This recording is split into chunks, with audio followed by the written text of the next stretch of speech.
వేడివేడి వార్తల సమాహారం. బ్రేక్ఫాస్ట్ సమయంలో బ్రీఫ్ న్యూస్, సమగ్ర వార్తా విశ్లేషణలు, సమస్యలపై చర్చలు. న్యూస్ కౌంటర్ ప్రతిరోజు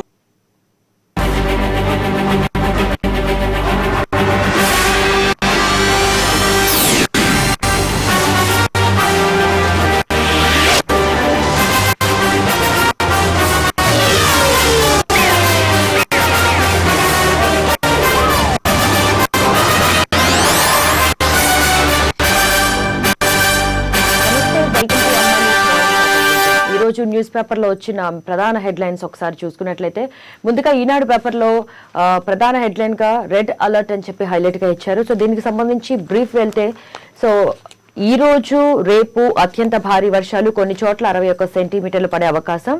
ఒక్కరోజే కాళేశ్వరంలో 35 సెంటీమీటర్ల వర్షపాతం. గత 10 ఏళ్లలో జూలైలో మొదటిసారి ఇదే అత్యధిక రికార్డు.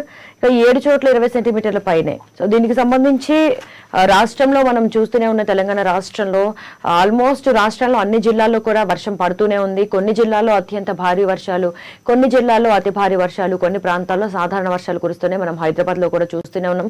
గత 2 రోజులుగా కూడా ఎడతెరిపి లేకుండా వర్షాలు కురుస్తున్నాయి. అయితే దీనికి సంబంధించి అత్యంత భారీ వర్షాలు పడే ప్రాంతాలు చూసుకున్నట్లయితే నిర్మల్, నిజామాబాద్, జగిత్యాల, ఆసిఫాబాద్, జయశంకర్, భూపాలపల్లి.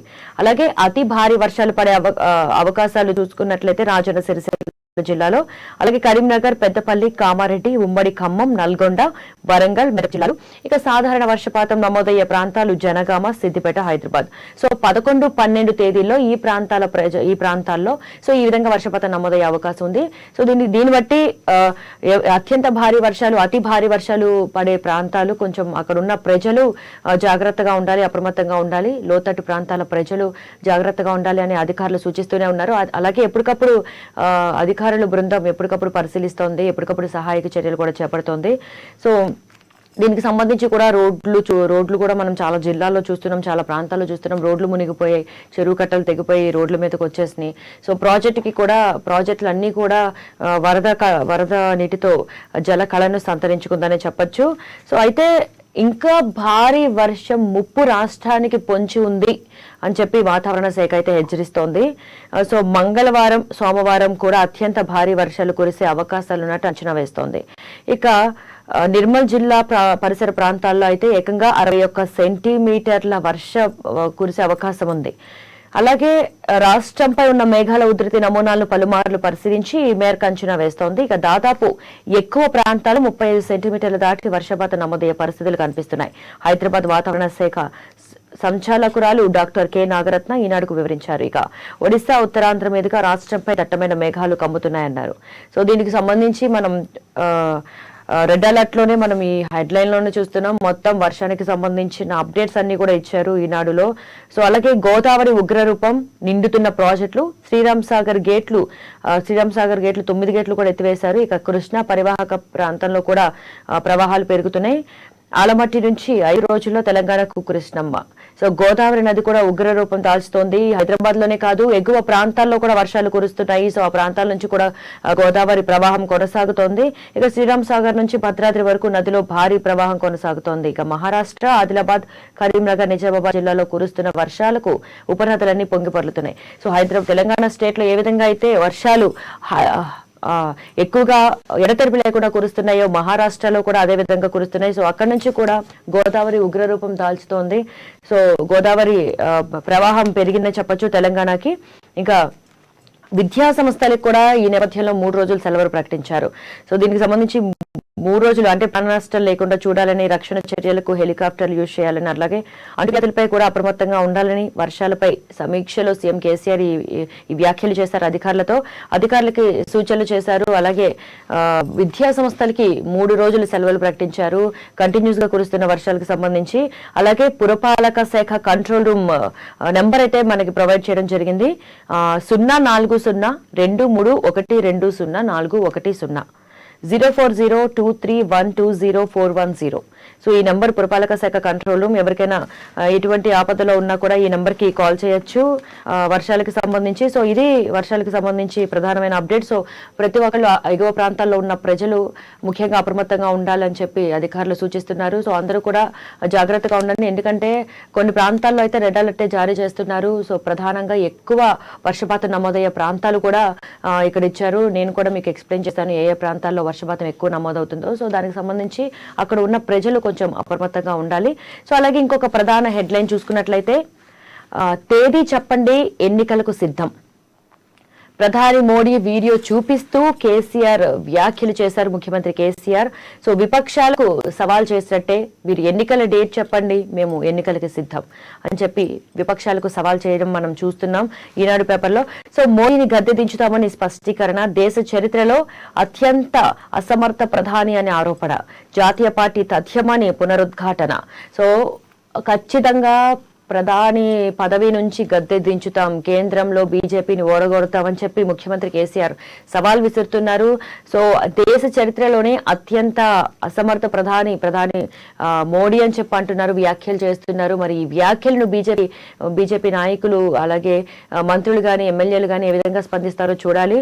సో అలాగే జాతీయ పార్టీ కూడా తథ్యమని, ఖబర్దార్ జాతీయ పార్టీ కూడా తథ్యమని చెప్పి కేసీఆర్ వ్యాఖ్యానించారు. సో ఖచ్చితంగా మేక్ ఇన్ ఇండియా పథకం అట్టర్ ఫ్లాప్ అయిందని కూడా కేసీఆర్ వ్యాఖ్యలు మనం చూస్తున్నాం. కేసీఆర్ ఏమేమి వ్యాఖ్యలు చేశారో ఒకసారి కొంచెం బ్రీఫ్ చూసుకున్నట్లయితే, మేక్ ఇన్ ఇండియా పథకం అట్టర్ ఫ్లాప్ అయింది, మన జాతీయ జెండాలను చైనా తయారు చేయడం మేక్ ఇన్ ఇండియానా, పతంగులు దారాలు కూడా మనం తయారు చేయలేమా, పెట్టుబడిదారుల కోసం ప్రధాని సేల్స్ మ్యాన్ గా మారారు. చాలా కీలక వ్యాఖ్యలు చూశారు మేక్ ఇన్ ఇండియా గురించి. సో మేక్ ఇన్ ఇండియా అంటే మన ఇండియాలో తయారు చేసుకునేవి అన్ని ఇండియా నుంచే ఇండియాలో తయారు చేసి ఇండియాలోనే సప్లై చేయాలన్నది మేక్ ఇన్ ఇండియా ప్లాన్. పథకం అటర్ ఫ్లాప్ అయిందంటున్నారు. చైనా తయారు చేయడం మేక్ ఇన్ ఇండియానా, మన జెండాలను అని అడుగుతున్నారు. సో మన జాతీయ జెండాలను చైనా తయారు చేయడం పట్ల కూడా అభ్యంతరం వ్యక్తం చేస్తున్నారు. పతంగులు దారాలు కూడా మనం తయారు చేసుకోలేమా అని క్వశ్చన్ రైజ్ చేస్తున్నారు కేసీఆర్. సో దీనికి సంబంధించి కొంచెం బ్రీఫ్ చూసుకున్నట్లయితే, రాష్ట్రంలో ముందస్తు ఎన్నికలకు వెళ్లే ధైర్యం ఉందా అంటూ విపక్షాలకు ముఖ్యమంత్రి కేసీఆర్ సవాల్ విసిరారు. బీజేపీకి దమ్ముంటే తేదీని ఖరారు చేసి ముందుకొస్తే తాను శాసనసభను రద్దు చేసి ఎన్నికలకు వెళ్లేందుకు సిద్ధమని స్పష్టం చేశారు. ఇక ఆదివారం ప్రగతి భవన్లో భారీ వర్షాలు వరదలపై సమీక్ష నిర్వహించిన అనంతరం ఆయన విలేకరుల సమావేశంలో ఈ విధంగా మాట్లాడారు. అయితే ముందస్తు ఎన్నికలపై కూడా ఈ వ్యాఖ్యలు చేశారు. సో దీనికి సంబంధించి మనం చూసుకున్నట్లయితే కేసీఆర్ వరదలకి సంబంధించి వర్షాలకు సంబంధించి వరదలకు సంబంధించి సమీక్షా సమావేశం నిర్వహించారు. ఈ సమావేశంలోనే వరదలకు సంబంధించి భారీ వర్షాలకు సంబంధించి అధికారులకు అలర్ట్ జారీ చేస్తూనే సూచనలు ఇస్తూనే దీనికి సంబంధించి ప్రతిపక్షాలకు సంబంధించి బీజేపీకి సంబంధించి ముఖ్యంగా ప్రధాని మోడీకి సంబంధించి వ్యాఖ్యలు చేశారు. సో ప్రతిపక్షాలు అందరికీ కూడా కౌంటర్ ఇస్తున్నారు. మేము రెడీగా ఉన్నాం, సవాల్ విసిరారు. మేము రెడీగా ఉన్నాం, మీరు రెడీనా, ఇప్పటికిప్పుడు శాసనసభని మేము రద్దు చేసి ఎలక్షన్స్ కి వెళ్తాం, మీరు రెడీగా ఉన్నారని అడుగుతున్నారు. సో కేసీఆర్ అయితే యాక్చువల్లీ బయట వినిపించే టాక్, రాజకీయాల్లో వినిపించే టాక్ కేసీఆర్ ఖచ్చితంగా ముందస్తు ఎన్నికలకు వెళతారు. అది ఎప్పుడు అనౌన్స్ చేస్తారు అనేది తెలియాలి. సడన్ గా కేసీఆర్ ఎప్పుడైనా అనౌన్స్ చేయొచ్చు అని చెప్పి కూడా రాజకీయ వర్గాల్లో చర్చ నడుస్తోంది. దీనికి సంబంధించి కేసీఆరే రివర్స్ లో ప్రతిపక్షాలను సవాల్ విసిరారు. మేం రెడీగా ఉన్నాం, మీరు రెడీయా అని. అలాగే ప్రధాని పాలన గురించి కూడా చాలా కీలకమైన వ్యాఖ్యలు చేశారు ఈ సమీక్షలో. ఇంకొక ప్రధాన హెడ్లైన్ చూసుకున్నట్లయితే, అధ్యక్ష భవనంలోనే స్నానాలు భోజనాలు, శ్రీలంకలో గొటబాయి అధికార నివాసాన్ని వీడని ఆందోళనకారులు. ఇక ప్రతి గదిని పరిశీలిస్తూ సెల్ఫీలు, అక్కడి జిమ్ లోనే వ్యాయామాలు. సో శ్రీలంకలో నిజంగా సంక్షోభానికి ఇంకా శ్రీలంక కోలుకోలేదు. సో దీనికి సంబంధించి కొంచెం బ్రీఫ్ చూసుకున్నట్లయితే, ఈ హెడ్లైన్ కి సంబంధించి, దేశంలో ముదురుతున్న ఆర్థిక సంక్షోభానికి నిరసనగా సైన్యం కాల్పులు, పోలీసుల బాష్పవాయు గోళాలను లెక్క చేయకుండా శ్రీలంక అధ్యక్షుడు గొటబాయి రాజపక్స అధికారిక నివాస గేట్లను బద్దలు కొట్టి శనివారం లోపలికి దూసుకెళ్లిన నిరసనకారులు ఆదివారం అక్కడే వేశారు. రాజీనామా చేస్తాను అన్న గొటబాయ్ తన మాట నిలబెట్టుకునే వరకు తమ ఆందోళన ఆగదని వారు పేర్కొన్నారు. సో ఆదివారం వారంతా అధ్యక్ష ప్రధాని నివాసానికి అధికారి నివాసాల్లోనే గడిపారు. ఇక ప్రతి గదిని పరిశీలిస్తూ సెల్ఫీలు తీసుకున్నారు. స్థానికులు కూడా వందలాదిగా భవనాలను చూసేందుకు తరలివచ్చారు. కుటుంబ సభ్యులు పిల్లలతో తిరుగుతూ భోజనాలు కూడా అక్కడే చేశారు. యువకులైతే సోఫాల్లో కూర్చుని టీవీలు వీక్షిస్తూ గడిపారు. ఇక జిమ్ కూడా అక్కడే చేశారు. సో ఈ విధంగా భారీ స్థాయిలో కూడా నోట్ల కట్టలు అని అధ్యక్ష భవనంలో గదుల్లో కూడా భారీ స్థాయిలో నోట్ల కట్టలు కనిపించాయట. వెంటనే వాటిని లెక్కించి మొత్తం విలువ 8 కోట్లుగా తేల్చారు. ఆ సొమ్మును వారు స్థానిక పోలీసులకు అప్పగించారు. నగదును లెక్కిస్తున్న వీడియో కూడా సామాజిక మాధ్యమాల్లో వైరల్ అయింది. ఆందోళనకారులు కొందరు తాము ఆక్రమించిన అధ్యక్ష ఇతర ప్రభుత్వ భవన పరిసరాలు శుభ్రం చేస్తూ కనిపించారు. సో నిజంగా శ్రీలంకలో ఉన్న సంక్షోభానికి గొటబాయ్ ఖచ్చితంగా రాజీనామా చేయాలని చెప్పి నిరసనకారులు ఆందోళనకారులు నిరసన చేస్తున్నారు. పోలీసుల బాష్ప వాయువు ప్రయోగిస్తున్నా, సైన్యం కాల్పులు జరుపుతున్నా గానీ ప్రజలు గాని యువకులు గాని నిరసన కంటిన్యూ చేస్తూనే ఉన్నారు. ఈ నిరసనలో భాగంగా వినూత్నంగా నిజంగా అధ్యక్షుడి అధికారిక ఇంట్లోకి వెళ్లి అక్కడే ఉండడం, అక్కడే బస చేయడం, శనివారం వెళ్లి ఆదివారం వాళ్ళందరినీ కూడా దాటుకుంటూ గోడలు బద్దలు కొట్టి తలుపులు పగలగొట్టి మరీ ఇంట్లోకి చొరబడ్డారు. సో అక్కడే ఉంటున్నారు. శనివారం ఆదివారం అక్కడే జిమ్ చేస్తున్నారు, అక్కడే తింటున్నారు, సెల్ఫీ వీడియో కూడా తీసుకుంటున్నారు. అట్లనే నోట్ల కట్టలు కనిపిస్తే అవన్నీ లెక్కించి పోలీసులకి ఇచ్చి అందించారు. సో అవి దాదాపు 8 కోట్లుగా చెప్తున్నారు. సో మరి దీనికి సంబంధించి మరి ఇంత నిరసనల మధ్య గొటబాయ్ ఖచ్చితంగా రాజీనామా చేస్తారా లేదా అన్నదైతే మనం వేచి చూడాల్సిందే. సో ఇంకొక ప్రధాన హెడ్లైన్ చూసుకున్నట్లయితే చిన్న పరిశ్రమలకు సకల సౌకర్యాలు, పారిశ్రామిక వాడల్లో ఫ్యాబ్రికేటెడ్ ఆర్సీసీ షెడ్ల నిర్మాణం దండు మల్కాపూర్ లో తొలుత ఏర్పాటు. సో నిజంగానే తెలంగాణలో ఇంకొక శుభ పరిణామం అని చెప్పొచ్చు. ముఖ్యంగా హైదరాబాద్ లో సో పారిశ్రామిక వాడలో సూక్ష్మ చిన్న మధ్య తరహా పరిశ్రమల ఏర్పాటు కోసం సకల సౌకర్యాలు కల్పిస్తూ కూడా ఆర్సీసీ ఫ్యాబ్రికేటెడ్ షెడ్లను నిర్మించాలని సర్కార్ నిర్ణయించింది. పారిశ్రామికవేత్తలు నేరుగా వారు ఏదైతే స్టార్టప్ కంపెనీ పెట్టాలనుకుంటున్నారో ఎవరైనా పారిశ్రామికవేత్తలు సో వాళ్ళు అక్కడ పరిశ్రమలు ప్రారంభించేందుకు కూడా వీలుగా తొలుత మల్కాపూర్ లో దండు మల్కాపూర్ లో ఏర్పాటు చేయడానికి నిర్ణయించింది. సో అక్కడ పారిశ్రామికవేత్తలు పరిశ్రమలు పెట్టడానికి వీలుగా అక్కడ షెడ్లను నిర్మించి ఇవ్వాలని తెలంగాణ ప్రభుత్వం చూస్తోంది. ఇది నిజంగా స్టార్టప్ పెట్టాలి అనుకున్న వాళ్ళకి బడ్జెట్ లో కలిసి వచ్చే అంశమే, శుభ పరిణామం అని చెప్పొచ్చు. అలాగే ఇంకొక చిన్న హెడ్లైన్స్ చూసుకున్నట్లయితే కేసీఆర్ అభద్రతా భావం, చౌకబారు భాషతో ప్రధానిపై విమర్శలు, కేంద్ర మంత్రి కిషన్ రెడ్డి ధ్వజం. సో కిషన్ రెడ్డి కేసీఆర్ పై కీలక వ్యాఖ్యలు చేశారు. సో చౌకబారు భాషతో ప్రధానిపై విమర్శలు చేస్తున్నారు అని చెప్పి కూడా ధ్వజమెత్తారు కేంద్ర మంత్రి కిషన్ రెడ్డి. సో అలాగే ఇంకొక హెడ్లైన్ చూసుకున్నట్లయితే ఎన్నికలు ఎప్పుడొచ్చినా బీజేపీ సిద్ధం, రాష్ట్రంలో టీఆర్ఎస్ పని అయిపోయింది బండి సంజయ్. సో ఇందాక ఏదైతే మనం చూసుకున్నామో కేసీఆర్ సమీక్ష సమావేశంలో వరదలకు సంబంధించి ఆయన సవాల్ విసిరారు, ఎన్నికలకి సిద్ధమా, మేము సిద్ధంగానే ఉన్నామని చెప్పి. ఇప్పుడు BJP chief, Telangana state chief Bandi Sanjay కూడా ఎన్నికలకు మేము సిద్ధంగా ఉన్నాం, మీరు సిద్ధమా, టీఆర్ఎస్ పార్టీ పని అయిపోయింది హైదరాబాద్ లో, తెలంగాణ మొత్తం కూడా టీఆర్ఎస్ పార్టీ పని అయిపోయింది, ఖచ్చితంగా రాబోయేది డబుల్ ఇంజినే, రాబోయేది ప్రధాని మోడీ ప్రభుత్వమే అని చెప్పి కూడా బండి సంజయ్ వ్యాఖ్యలు చేశారు. సో ఇటు పక్కన కిషన్ రెడ్డి కేసీఆర్ వ్యాఖ్యలను కూడా ఖండించారు. చాలా చౌకబారు భాష ఉపయోగిస్తున్నారు కేసీఆర్ అని చెప్పి అంటున్నారు. సో ఇది ఈరోజు ప్రధాన హెడ్లైన్స్ ఈనాడు పేపర్లో. అండ్ అలాగే తర్వాత ఆంధ్రజ్యోతి చూసుకున్నట్లయితే ఆంధ్రజ్యోతిలో కూడా ప్రధాన హెడ్లైన్ గా జల దిగ్బంధం అని చెప్పి ప్రధాన హెడ్లైన్ గా మనం చూడొచ్చు. సో రాష్ట్రంలో కురుస్తున్న అతి భారీ అత్యంత భారీ వర్షాలకి దాదాపు పూర్తిగా రోడ్లన్నీ జలమయం అయ్యాయి. ఎక్కడికక్కడ రోడ్లు కొట్టుకుపోయినాయి కొన్ని చోట్ల. సో చెరువు కట్టలు తెగి ప్రవహిస్తున్నాయి. అందుకని లోతట్టు ప్రాంతాల ప్రజలు కూడా చాలా అప్రమత్తంగా ఉండాలని అధికారులు సూచిస్తున్నారు. సో దీనికి సంబంధించింది ప్రధాన హెడ్లైన్ గా ఇచ్చారు. మనం ఆల్రెడీ ఇందాక మనం డిస్కస్ చేసాం దీని గురించి బ్రీఫ్ గా. అయితే సేమ్ ఇట్లానే 3 రోజులు విద్యా సంస్థలు బంద్. ఈ విషయం కేసీఆర్ సమీక్ష సమావేశంలో అయితే అధికారులకి సూచనలు చేశారు ఈ వరదలకి సంబంధించి. సో దీనికి సంబంధించి కొంచెం బ్రీఫ్ వెళ్ళినట్లయితే రాష్ట్రంలో వరుసగా 3వ రోజు భారీ వర్షం, మత్తడి దూకుతూ కలకళ్లాడుతున్న చెరువులు, ఇక నీట మునిగిన పత్తి, పెసర, శనగ పంటలు. నిజంగా రైతులకి కొంచెం బాధాకరమైన విషయం, పత్తి, పెసర, శనగ పంటలు నీట మునిగాయి చాలా చోట్ల. అండ్ తానూరులో 21.8, నవీపేటలో 21.7 సెంటీమీటర్ల వాన, వేర్వేరు చోట్ల ప్రమాదాల్లో 4 మృతి, యాదాద్రి క్షేత్రంలో భక్తులకి ఇబ్బందులు, నీరు చేరి కుంటలను తలపిస్తున్న బడి ప్రాంగణాలు. సూర్యాపేట జిల్లా ఆత్మకూరులో గురుకుల గదుల్లో మోకాల్లోతు నీళ్లు, నిండుకుండలా శ్రీరామ్ సాగర్ జలాశయం కాళేశ్వరం వద్ద 12.79 మీటర్ల ఎత్తులో గోదావరి, హిమాయత్ సాగర్ గండిపేట గేట్లు ఎత్తివేత, మూసిలో 5 గేట్ల నుంచి దిగువకు కృష్ణమ్మ, హుస్సేన్ సాగర్ జలాశయ గేట్లు బార్ల. సో 10 జిల్లాలకు కూడా రెడ్ అలర్ట్ జారీ చేశారు. మనం ఏదైతే డిస్కస్ చేసామో 10 జిల్లాల్లో అత్యంత భారీ వర్షం పడే అవకాశం కనిపిస్తోంది. సో వారికి రెడ్ అలర్ట్ జారీ చేశారు. అండ్ అలాగే చాలా చోట్ల కూడా కొన్ని పంట పొలాలు నీట మునిగాయి. భారీ వర్షాలకి వేరు వేరు చోట్ల ప్రమాదాల్లో 4 మృతి చెందారు ఈ 2-3 రోజుల్లో. అలాగే యాదాద్రి క్షేత్రంలో కూడా పలు గుళ్లలో కూడా భారీగా వరద నీరు చేరడంతో కూడా భక్తులకి రాకపోకలు ఇబ్బంది అవుతుంది. అలాగే అక్కడ ఉండడానికి దర్శనం చేసుకోవడానికి కూడా చాలా ఇబ్బందిగా అయింది. అయితే ముఖ్యంగా యాదాద్రి క్షేత్రంలో భక్తులు చాలా ఇబ్బందులు పడుతున్నారని చెప్పొచ్చు. బడి ప్రాంగణాలు అయితే నిజంగా నీరు చేరి చెరువుటలు తలపిస్తున్నాయి అంటున్నారు. కొన్ని సంక్షేమ హాస్టళ్లలోకి దాదాపు మోకాళ్ళ లోతు నీరు చేరింది. సో అక్కడ హాస్టల్ విద్యార్థులు కూడా ఇబ్బందులు పడుతున్నారు. సో దీనికి సంబంధించి ఎప్పటికప్పుడు కూడా ప్రభుత్వం అప్రమత్తమై అధికారులకు అలర్ట్ జారీ చేస్తూనే ఉన్నారు. అధికారులు కూడా అప్రమత్తమై చర్య తీసుకుంటూనే ఉన్నారు.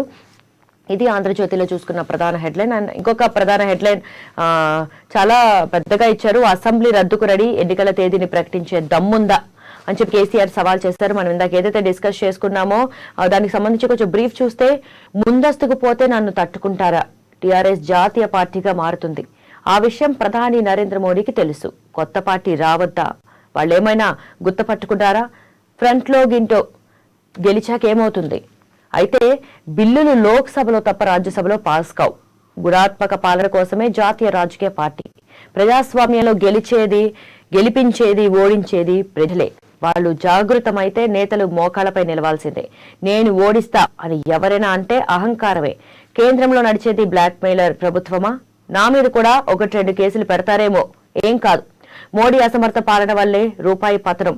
బీజేపీ జాతీయ సమావేశంలో ఒరిగిందేమీ లేదు. నాన్ బీజేపీ డబుల్ ఇంజన్ సర్కార్ వస్తుంది. కేంద్రంలోని బీజేపీకి చరమగీతం పాడతాం. మీడియా సమావేశంలో సీఎం కేసీఆర్ వ్యాఖ్యలు. సో అసెంబ్లీ రద్దుకు రెడీ అని చెప్పి కేసీఆర్ విసిరిన సవాల్ని మనం చూస్తున్నాం. ఇక్కడ కొంచెం బ్రీఫ్ గా ఇచ్చారు ఆంధ్రజ్యోతిలో. సో ముందస్తుకు పోతే నన్ను తట్టుకుంటారా అని కూడా సవాల్ విసిరారు. ముందస్తు ఎన్నికల తేదీ ప్రకటించడానికి మీరు సిద్ధంగా ఉన్నారా అంటూ సవాల్ విసురుతూనే ముందస్తు ఎన్నికలకు నన్ను తట్టుకుంటారా అని అంటున్నారు. అంటే ఎంత ఓవర్ కాన్ఫిడెన్స్ తో ఉన్నారో కేసీఆర్ ఇక్కడ మనం చూసుకోవచ్చు. అలాగే జాతీయ పార్టీపై కూడా ఫుల్ క్లారిటీగా ఖచ్చితంగా పార్టీ పెట్టాల్సిందే, ఫ్రంటో గింటో ఏదో ఒకటి పెడతాం, గెలుస్తాం అని చెప్పి చాలా ధైర్యంగా చాలా ఇదిగా పట్టుదగా ఉన్నారు కేసీఆర్. ఖచ్చితంగా జాతీయ పార్టీ పెడతామని. సో నేను ఓడిస్తా అని ఎవరైనా అంటే అహంకారమే అని కూడా వ్యాఖ్యలు చేశారు. నా మీద 1-2 కేసులు పెడతారేమో అంటే ఈ డౌట్ కేసీఆర్ కి ఎందుకు వచ్చింది అంటే బ్లాక్ మెయిలింగ్ ప్రభుత్వం పనిచేస్తోంది కేంద్రంలో అని చెప్పి కూడా అంటున్నారు. 1-2 కేసులు పెడతారేమో అంటున్నారు. సో యాక్చువల్లీ ముందు నుంచి కూడా రాజకీయ వర్గాల్లో నడుస్తున్న చర్చ ఏంటంటే కేసీఆర్ పై ఈడీ కేసులు లేవనెత్తుతున్నారు. ఖచ్చితంగా ఈడీ దాడులు జరుగుతాయి, ఈడీ కేసులు బయటకు వస్తాయి, ఈడీ కేసులు ఖచ్చితంగా ఐటీ గానీ ఏదైనా గానీ దాడులు జరిగే అవకాశం ఉందని చెప్పేసి కూడా ముందు నుంచి కూడా వార్తలు గుప్పుమంటున్నాయి.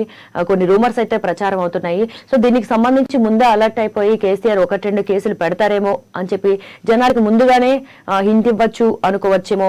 ఈ న్యూస్ తో ఈ కేసీఆర్ ఏదైతే వ్యాఖ్యలు చేశారో ఈ వ్యాఖ్యలతో ముందుగానే హింట్ ఇస్తున్నారు అని అనుకోవచ్చేమో. సో ఖచ్చితంగా పెడతారేమో అంటే ప్రజల్లో ఇదొక సెంటిమెంట్ అనే అనుకోవచ్చు.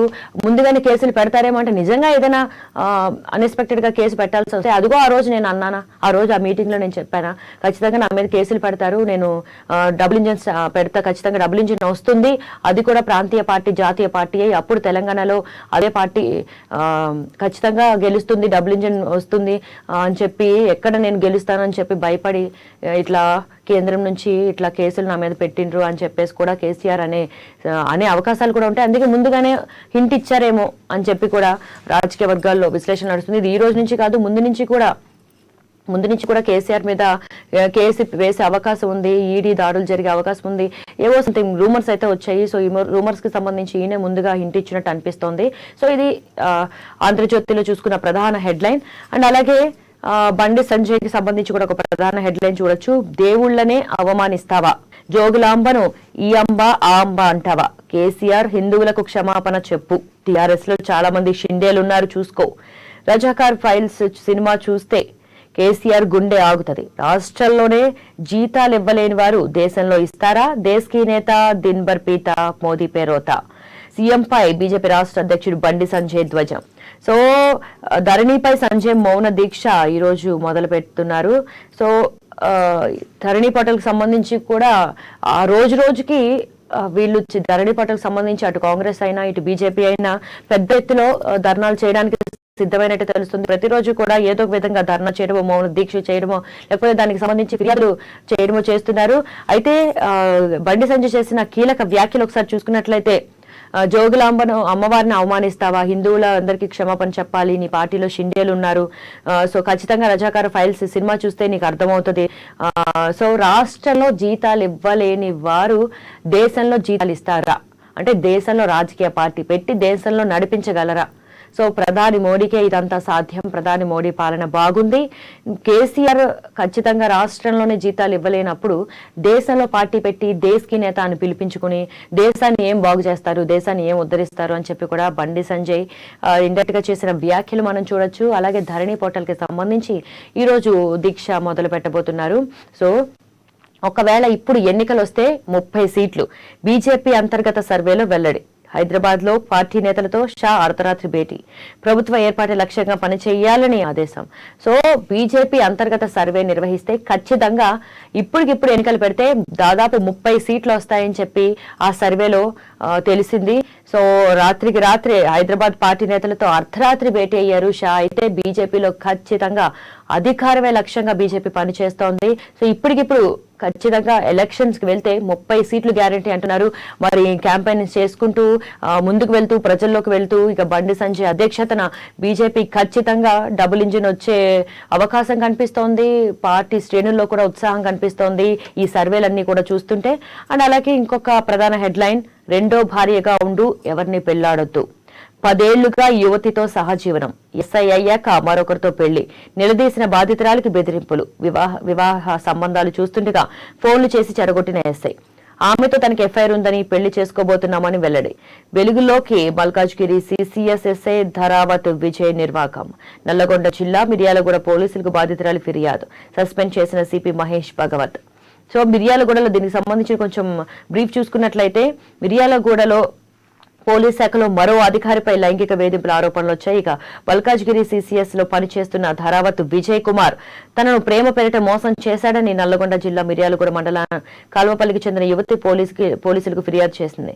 సో ఇప్పుడు రీసెంట్ గానే మనం ఒక చూసాము, నిన్ననో మొన్ననో ఒక న్యూస్ చూసాము. ఎస్ఐ అఘాయిత్యానికి పాల్పడ్డాడు, ఎవరు లేని సమయంలో, భర్త లేని సమయంలో ఒక మహిళపై అఘాయిత్యానికి పాల్పడ్డాడు, బెదిరింపులకు గురి చేశాడు అని కూడా మనం చూసాము. ఆయన సస్పెండ్ అయ్యారు. అది మరొక ముందే మరొక ఎస్ఐ గురించి ఇప్పుడు మనం న్యూస్ లో చూస్తున్నాము. ప్రభుత్వ అధికారులే ఇంత నిర్లక్ష్యంగా ఇంత అసాంఘిక కార్యకలాపాలకు పాల్పడుతుంటే ఇంకా సాధారణ ప్రజల పరిస్థితి ఏంటి? సో అందరూ ఏదైనా ప్రాబ్లం వస్తే పోలీసుల దగ్గరికి వెళ్తారు, కానీ పోలీసులే ప్రాబ్లం అయితే ఇక ప్రజలు ఇటువైపు వెళ్ళి చెప్పుకుంటారు. సో ఎవరికి వెళ్ళి వాళ్ళ ప్రాబ్లమ్స్ సాల్వ్ చేయమని చెప్పుకుంటారు. సో దీనికి సంబంధించి యువతి ఫిర్యాదు చేసింది. 10 ఏళ్లుగా కూడా యువతితో సహజీవనం చేసి పెళ్ళొద్దు, పెళ్లి చేసుకోవద్దు, మన ఇద్దరం పెళ్లి చేసుకుందాం అని చెప్పి తీరా ఆయన ఇంకొక అమ్మాయిని పెళ్లి చేసేసుకుని ఇప్పుడు ఆమె పెళ్లి చేసుకుంటానంటే బెదిరింపులకు పాల్పడి ఆ పెళ్లి క్యాన్సిల్ చేసి వద్దు, రెండో భార్యగా ఉండని చెప్పి కూడా ఆయన చెప్పారు. ఇప్పుడు ఆయనని సిపి మహేష్ భగవత్ సస్పెండ్ చేయడం మనం చూస్తున్నాము.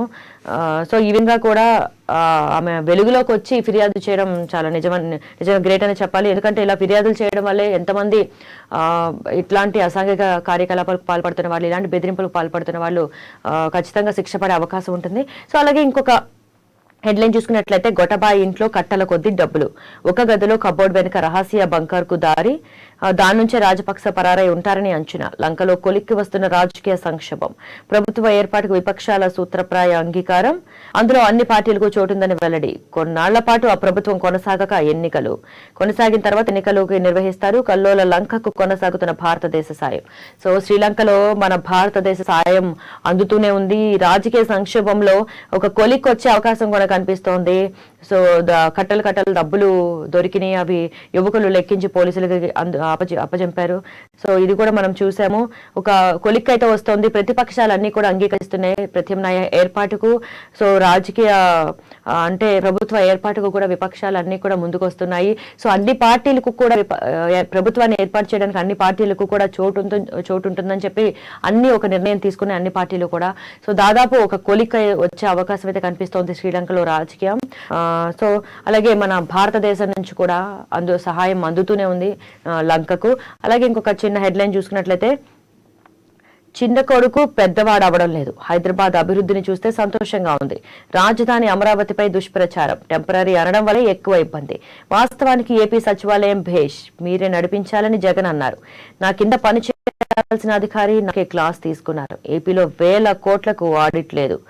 సో దీనికి సంబంధించి మాజీ సీఎస్ ఎల్వి సుబ్రహ్మణ్యం వ్యాఖ్యలు చేశారు. ఈ వ్యాఖ్యలు హైదరాబాద్ అభివృద్ధిని చూస్తే సంతోషంగా ఉంది, రాజధాని అమరావతిపై ఏపీలో ఏదైతే రాజధాని అమరావతికి సంబంధించి ఎప్పటి నుంచో కూడా గొడవ జరుగుతుందో, దీనికి సంబంధించి నిరసనలు వస్తున్నాయో, సో దీనికి సంబంధించి కూడా కీలక వ్యాఖ్యలు చేశారు.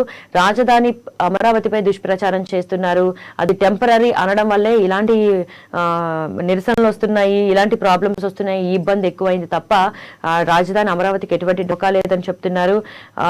అలాగే నా కింద పనిచేయాల్సిన అధికారి నాకే క్లాస్ పీకుతున్నారని కూడా కీలక వ్యాఖ్యలు చేశారు ఎల్వి సుబ్రహ్మణ్యం. సో దీనికి సంబంధించి చిన్న హెడ్లైన్ చూసాం. సో ఇది ఆంధ్రజ్యోతి పేపర్ హెడ్లైన్స్. అండ్ అలాగే ఇంకొక పేపర్ వెలుగు చూసుకున్నట్లయితే, మోడీని గద్దె దించుతాం, అన్ని బయటకు తీసి విచారణ జరిపిస్తామని కేసీఆర్ వ్యాఖ్యానించారు. సో ఈ వరదలు వర్షాకాలానికి సంబంధించి భారీ వర్షాలకు సంబంధించి సమీక్షా సమావేశం నిర్వహించిన కేసీఆర్ ఈ సమావేశంలో ప్రభుత్వానికి సంబంధించి రాజకీయాలకు సంబంధించి కూడా కీలక వ్యాఖ్యలు చేశారు. ముఖ్యంగా బీజేపీని టార్గెట్ చేసుకుని బీజేపీకి సంబంధించి మోడీకి సంబంధించి ఎలక్షన్ కి సంబంధించి కూడా వ్యాఖ్యలు చేశారు. అంటే దాదాపు ముందస్తు ఎన్నికలు ఉంటాయి అని మనకి హింట్ ఇచ్చినట్టేనా అని అనుకోవచ్చు కూడా అనే ప్రశ్నలు కూడా రైజ్ అవుతున్నాయి. సో దీనికి సంబంధించి ఆల్రెడీ మనం బ్రీఫ్గా డిస్కస్ చేసాము. సో అయితే కొంచెం వెలుగు పేపర్లో ఏదైతే పాయింట్స్ మెన్షన్ చేశారో ఒక్కసారి చూద్దాం. దీనికి సంబంధించి, దేశ చరిత్రలోనే అత్యంత అసమర్థ ప్రధాని, బీజేపీది చేతకాని అప్రజాస్వామిక ప్రభుత్వం, దేశంలో నిరుద్యోగం పెరిగిపోయింది, రూపాయి పతనమైంది, అన్నిటి ధరలు ఆకాశాన్ని తాకుతున్నాయి, షిండే రాగానే మహారాష్ట్రలో కరెంటు బిల్లులు పెంచేసిర్రు, దేశంలో బీజేపీ డబుల్ ఇంజిన్ సర్కార్ రావాలి, మాతో గోక్కుంటే అగ్గితో గోక్కున్నట్టే జాగ్రత్త, సో మేమెవరికి భయపడం, అధికారాన్ని ఇసిరి పారేస్తాం, రాష్ట్రంలో ప్రజలకేం తక్కువ చేశాం, సంతోషంగా ఉన్నారు, బొట్టు రక్తం ఖర్చు పెట్టి కాళేశ్వరం కట్టాం. సో ఈ కాళేశ్వరంకి సంబంధించి కూడా ఆయన లేవనెత్తారు. కాళేశ్వరం ఈ అంబ పేరు చెప్పి దండం పెట్టి పోయాడు. సో దీనికి సంబంధించి కూడా హైదరాబాద్ లో బీజేపీ కార్యవర్గ సమావేశంలో పాలసీలపై మాట్లాడకుండా అడ్డమైన కారు కూతలు కూసి రాజకీయ ప్రసంగాలు చేసిపోయారని కేసీఆర్ దుయ్యబట్టారు. సో దీనికి సంబంధించి అందుకే బండి సంజయ్ కూడా రెస్పాండ్ అయ్యారు. ఈ అంబ అని వ్యాఖ్యానిస్తున్నావు, హిందూ దేవతని కించపరుస్తున్నావు, నువ్వు క్షమాపణ చెప్పాలని ఈ వ్యాఖ్యలకు సంబంధించిందే ఆయన ఇందాక బండి సంజయ్ చేసిన వ్యాఖ్యలు.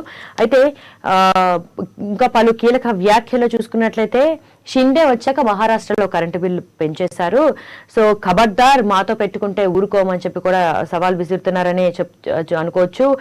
మాతో గోక్కుంటే అగ్గితో గోక్కున్నట్టే జాగ్రత్త అని కూడా మంచి డైలాగ్స్ అయితే కేసీఆర్ చెప్తున్నారు. సో మేము ఎవరికి భయపడం, అధికారాన్ని ఇసిరి పారేస్తామంటున్నారు. మరి తెలంగాణలో ఖచ్చితంగా టీఆర్ఎస్ఏ మూడవసారి అధికారంలోకి వచ్చి రికార్డు సృష్టిస్తుంది అని చెప్పి ఆయన ఖచ్చితంగా ధీమా వ్యక్తం చేస్తున్నారు. దేశంలో కూడా మేము అధికారంలోకి వస్తాము, దేశంలో కూడా అధికారాన్ని విసిరి పారేస్తామని చెప్పి ఆయన ఖచ్చితంగా చెప్తున్నారు. అండ్ కాళేశ్వరం ప్రాజెక్ట్ గురించి కూడా మెన్షన్ చేశారు. బొట్టు రక్తం ఖర్చు పెట్టి కాళేశ్వరం ప్రాజెక్ట్ కట్టామని చెప్పి అంటున్నారు. అయితే ఇదే టైంలో కాళేశ్వరం ప్రాజెక్టుకి సంబంధించి కూడా పలు విమర్శలు అయితే వస్తున్నాయి. కాళేశ్వరం ప్రాజెక్టు కరెంటు బిల్లుకి సంబంధించి కూడా అందులో అవినీతి జరిగింది, అవకతవకలు జరిగాయి అని చెప్పి కూడా విమర్శలు వస్తూనే ఉన్నాయి. రోజు ధరణి పోర్టల్ గురించి ఏదైతే విమర్శలు వస్తున్నాయి, ఏదైతే నిరసనకారులు లేవనెత్తుతున్నారో అదే టాపిక్ కాళేశ్వరం ప్రాజెక్టు గురించి కూడా నిరసనలు వస్తున్నాయి, లేవనెత్తున్నారు ఆ టాపిక్స్. సో కాళేశ్వరం ప్రాజెక్టు గురించి కూడా నిన్న సమీక్ష సమావేశంలో కేసీఆర్ మెన్షన్ చేశారు. ఇంకొక ప్రధాన వార్త కేసీఆర్ క్యాల్ తప్పిండు, ప్రధానిని గౌరవించే సంస్కారం లేని వ్యక్తి ఫాల్తూ రాజకీయాలు చేస్తున్నాడు, టీఆర్ఎస్ లో ఏక్నాథ్ షిండేలు అందుకే భయపడుతున్నాడు.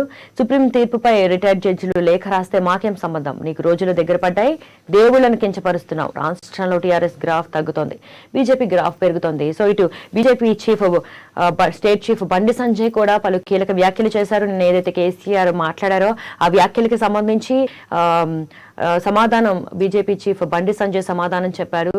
సో ఖచ్చితంగా బీజేపీ అధికారంలోకి వస్తుంది, టీఆర్ఎస్ గ్రాఫ్ తగ్గుతోంది, బీజేపీ గ్రాఫ్ పెరుగుతోంది, హిందూ దేవుళ్ళని అవమానిస్తున్నావు, అలాగే ప్రధాని గౌరవించే సంస్కారం లేదా అని చెప్పి కూడా ఫాల్తూ రాజకీయాలు చేస్తున్నాడని చెప్పి కూడా బండి సంజయ్ తీవ్ర వ్యాఖ్యలు చేశారు కేసీఆర్ వ్యాఖ్యలపై.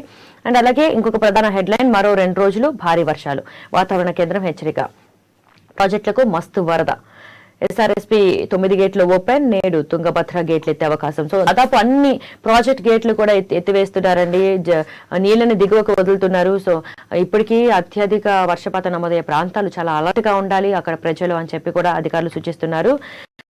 సో జల దిగ్బంధంలో చిక్కుకున్నారని చెప్పేసి ఇంకొక చిన్న హెడ్లైన్ చూడొచ్చు. అలాగే ముసురుతున్న రోగాలు, వారంలో 42,265 ఫీవర్ కేసులు, డిసీజ్ కంట్రోల్ కమిటీ వేసిన ఆరోగ్య శాఖ. పిహెచ్సిలలో డాక్టర్లు లేక ఇబ్బందులు, పిహెచ్సిలో సో డాక్టర్ లేక చాలా ఇబ్బందులు పడుతున్నారు. ఇప్పుడు వర్షాకాలం సీజనల్ వ్యాధులు ప్రబలే అవకాశం ఉందని కూడా జాగ్రత్తగా కాచిన వేడి నీళ్లు తాగాలి అని చెప్పి అధికారులు కూడా సూచిస్తున్నారు. సో దాదాపు 42,000 పైచీలకు కేసులు వచ్చినాయి, ఫీవర్ కేసులు. సో అలాగే చాలా పిహెచ్సిలో కూడా డాక్టర్లు లేక కూడా ఇబ్బందులు పడుతున్నారు. సో ఇది కూడా ప్రభుత్వం పట్టించుకుని దీనికి సంబంధించి కూడా చర్యలు తీసుకుంటే బాగుండు. అండ్ ఇంకొక ప్రధాన హెడ్లైన్, పేదల భూములు సర్కారు ఆక్రమణ, స్పెషల్ ఫుడ్ ప్రాసెసింగ్ జోన్ల పేరిట జబర్దస్తి. సో పేదల భూములను ఫుడ్ ప్రాసెసింగ్ జోన్ల పేరిట చక్కగా ఆక్రమించేసుకుంటుందని చెప్పేసి ప్రధాన హెడ్లైన్ గా చూడొచ్చు మనం వెలుగు పేపర్లో. అండ్ ఇందాక మనం డిస్కస్ చేసినట్టు గొటబాయి ఇంట్లో నోట్ల కట్టలు. సో శ్రీలంక సంక్షోభానికి సంబంధించి గొటబాయి ఇంట్లో నిరసనకారులు చొరబడిన న్యూస్ కి సంబంధించి మనం ఇందాక ఆల్రెడీ బ్రీఫ్ గా డిస్కస్ చేస్తాం. దీనికి సంబంధించి కూడా ప్రధాన హెడ్లైన్ చూడొచ్చు. అండ్ ఇంకొక చిన్న హెడ్లైన్స్ కార్నర్ లో మనం చూసుకున్నట్లయితే 21 నుంచి పల్లెగోస బీజేపీ భరోసా, ప్రజా సమస్యలపై ఈ నెల 21 నుంచి పల్లెగోస బీజేపీ భరోసా పేరిట బండి సంజయ్ ఆధ్వర్యంలో అసెంబ్లీ నియోజకవర్గాల వారీగా బైక్ ర్యాలీలు నిర్వహించినట్లు తరుణ్ చుగ్ ప్రకటించారు. సో పల్లెగోస బీజేపీ భరోసా పేరిట బండి సంజయ్ ఆధ్వర్యంలో పల్లెబాట పట్టనున్నారు, బైక్ ర్యాలీలు నిర్వహించి వారి ప్రాబ్లమ్స్ ఏంటి, వాళ్ళ సమస్యలపై ఈ నెల ర్యాలీ నిర్వహించనున్నారు. అలాగే సెబీ నుంచే మార్కెట్ పరిస్థితులను తెలిపే రీసెర్చ్ రిపోర్టులను స్వయంగా విడుదల చేయాలని సెబీ నిర్ణయించుకుంది. ప్రస్తుతం ఈ రిపోర్ట్ను మార్కెట్ లో పాల్గొన్న వారు రిలీజ్ చేస్తున్నారు. ఇక సెబీకి సంబంధించి కూడా మనం చిన్న న్యూస్ చూడొచ్చు. అండ్ అలాగే ఫైనల్ గా మనం స్పోర్ట్స్ విషయానికి వస్తే, వింబుల్డన్ విజేత జకోవిచ్, వింబుల్డన్ ఛాంపియన్షిప్ లో నోవాక్ జకోవిచ్ 7వ విజేతగా నిలిచారు. నిజంగా ఇది రికార్డు బ్రేకింగ్ న్యూస్ అనే చెప్పొచ్చు. 7వ ఆయన విజేతగా నిలిచారు. 21వ గ్రాండ్ స్లామ్ ను సొంతం చేసుకుని ఔరా అనిపించారు. సో ఆదివారం లండన్ లో జరిగిన మెన్స్ సింగిల్స్ ఫైనల్లో నిక్ కిరియోస్ ఓడించారు. సో స్పోర్ట్స్ కి సంబంధించి ఇది ప్రధాన హైలైట్ గా ఇచ్చారు. అండ్ అలాగే ఇంకా దీనికి సంబంధించి ఆగస్టు 22న India versus rest of world match 75వ స్వతంత్ర దినోత్సవ వేడుకల్లో భాగంగా నిర్వహిస్తాం, బీసీసీఐకి కేంద్రం ప్రతిపాదన. సో ఆగస్టు 22న India versus rest of world match ని నిర్వహించాలని కూడా కేంద్రం నిర్ణయించినట్టు తెలుస్తోంది. 75వ స్వతంత్ర దినోత్సవ వేడుకల్లో భాగంగా కూడా ఈ నిర్ణయాన్ని తీసుకున్నట్టు తెలుస్తోంది. ఇవి ప్రధానంగా వెలుగులో వచ్చిన ప్రధాన హెడ్లైన్స్. ఇవి ఈరోజు ముఖ్యంగా న్యూస్ పేపర్స్లో వచ్చిన ప్రధాన హెడ్లైన్స్ చూసాము. సో రేపు మరిన్ని అప్డేట్స్తో రేపు మీ ముందుకు వస్తాను. అంటిల్ దెన్ కీప్ వాచింగ్ అమ్మా న్యూస్.